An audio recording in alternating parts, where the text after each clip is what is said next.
इस वीडियो को लाइक करें, हमारे चैनल को सब्सक्राइब कर बेल आइकन जरूर प्रेस करें। आप देख रहे हैं डेली पलामू न्यूज। पलामू लेस्लीगंज प्रखंड मुख्यालय के गांधी चौक के समीप अटल स्मृति भवन परिसर में वीर बाबा चौहरमल और पूर्व केंद्रीय मंत्री रामविलास पासवान के प्रतिमा का अनावरण लोजपा के सांसद सह केंद्रीय मंत्री चिराग पासवान के द्वारा किया गया।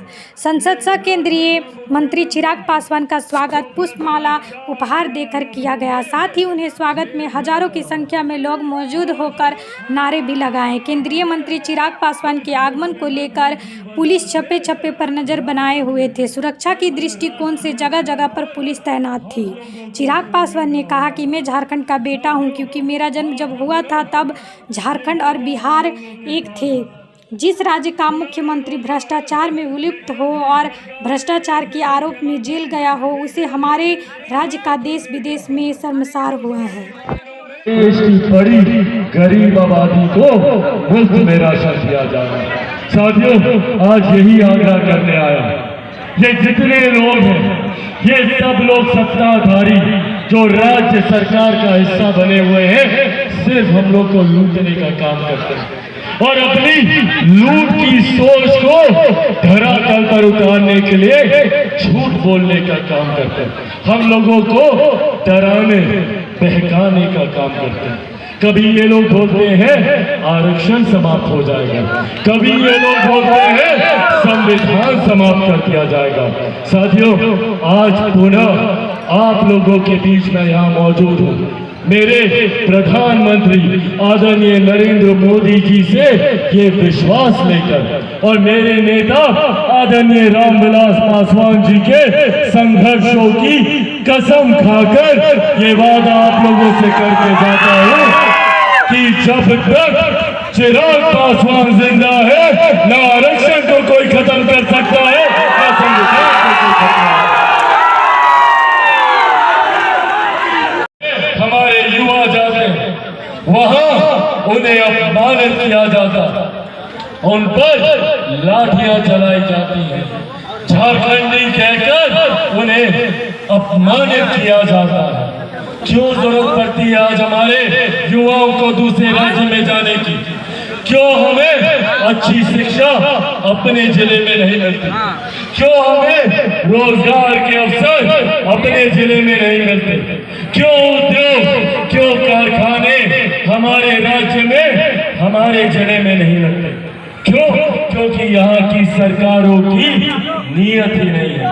यहाँ के लोग चाहते नहीं है कि हम ये वादा चिराग पासवान आप लोगों से करते हैं। साथियों, आज इस चिलचिलाती गर्मी में जिस भारी संख्या में आप लोग यहाँ पर मौजूद हैं, आप लोगों का मैं धन्यवाद करता हूँ। मैं धन्यवाद करता हूँ जिस प्रेम, जिस देश आप लोगों ने मेरे नेता, मेरे पिता आदरणीय रामविलास पासवान जी की प्रतिमा यहाँ पर लगाने का काम किया। हम पहचानिए अपनी ताकत को।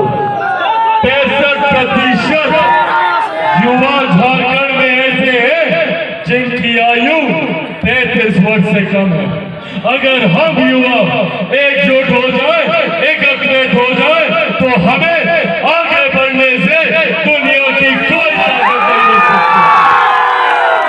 पर जरूरी है हमें एक होने की, हमें जात से उठकर जमात की बात करनी होगी। हमें जाति में नहीं, हमें अपने युवाओं के भविष्य की चिंता करनी होगी। क्या कारण है, क्या झारखंड के युवाओं को दूसरे राज्यों में जाना पड़ता है? शिक्षा के लिए, रोजगार के लिए, स्वास्थ्य सेवाओं के लिए। क्यों हमें अपने राज्य में देश की बड़ी गरीब आबादी को मुफ्त में राशन दिया जाए? साथियों, आज यही आग्रह करने आया।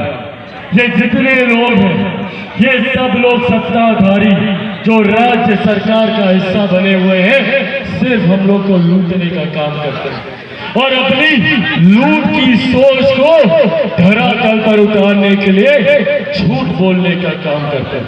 हम लोगों को डराने बहकाने का काम करते हैं। कभी ये लोग बोलते हैं आरक्षण समाप्त हो जाएगा, कभी ये लोग बोलते हैं संविधान समाप्त कर दिया जाएगा। साथियों, आज पुनः आप लोगों के बीच में यहाँ मौजूद हूँ मेरे प्रधानमंत्री आदरणीय नरेंद्र मोदी जी से ये विश्वास लेकर और मेरे नेता आदरणीय रामविलास पासवान जी के संघर्षों की कसम खाकर ये वादा आप लोगों से करके जाता हूँ कि जब तक चिराग पासवान जिंदा है न आरक्षण को कोई खत्म कर सकता है न संविधान को कोई खत्म।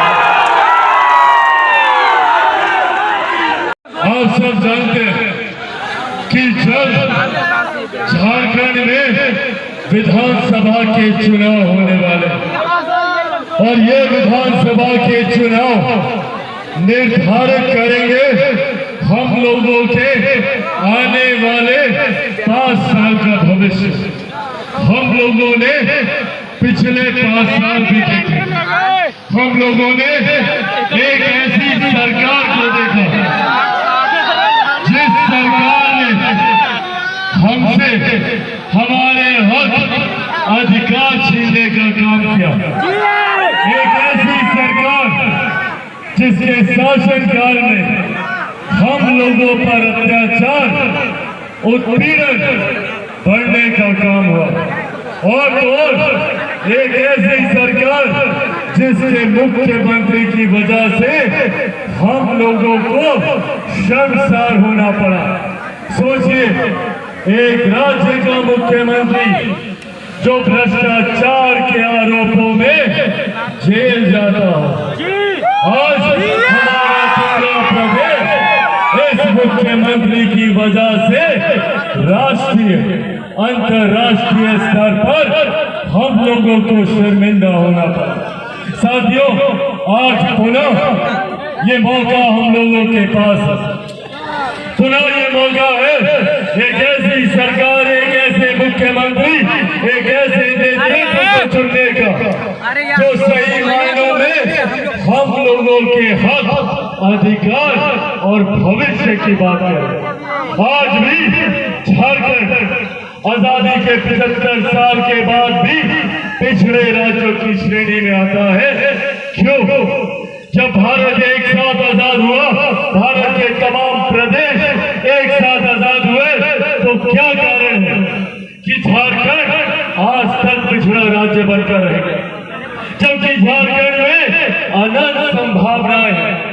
यहाँ के खनिज पदार्थ से लेकर यहाँ पे जो जो सुविधाएं उपलब्ध हैं, अगर उसका सही मायनों में हम लोग इस्तेमाल करने लग जाए तो दुनिया की कोई ताकत झारखंड को विकसित राज्य बनने से नहीं रोक सकती।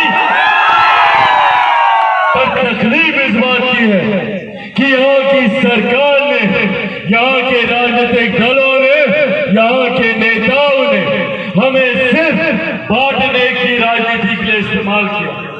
हमें सिर्फ जात पात धर्म मजहब में बांट कर अपना वोट बैंक बनाते हैं। आज ये आह्वान मैं खास तौर पे अपने तमाम युवा साथियों से करूंगा